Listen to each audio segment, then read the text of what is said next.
So we just heard that news conference with Governor Murphy, the CEO of NJ Transit. So let's now check in with Crystal Cranmore, who's outside. You could see some picketers right behind you, Crystal. What's the latest? Good morning. Well, we're at the Aberdeen Mattawan Trail Station in Aberdeen, where the governor and the transit CEO, New Jersey Transit CEO, just left. The press conference just wrapping up. I do want to say that before Governor Murphy and Transit CEO Chris Calori went inside to the train station for that press conference, they met with these picketers behind me. They shook hands.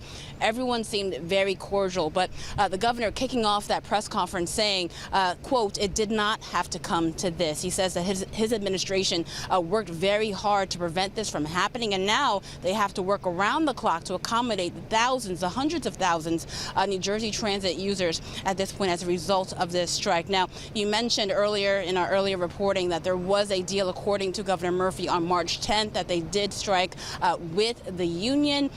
The union leaders and New Jersey Transit agreed on this deal that would have offered, they say, parity to the engineers and the union, but later, as we see now, the engineers, they ended up striking. But I do want to toss to the sound at this point with Governor Murphy, who later let Chris Calori speak. Take a listen.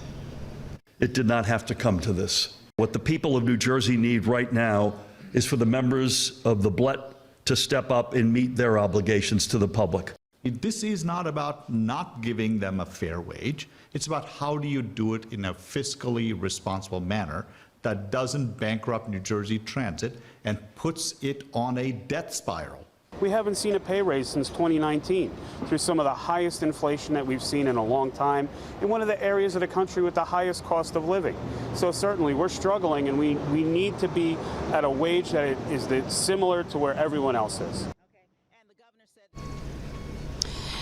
And Governor Murphy administration, as well as the union, say that they're both willing to come back to the table. No new negotiations are scheduled at this point, although the National Mediation Board invited both sides to come back to the bargaining table in Newark on Sunday. That is the very latest here in Aberdeen. Crystal Cranmore, Channel 7 Eyewitness News.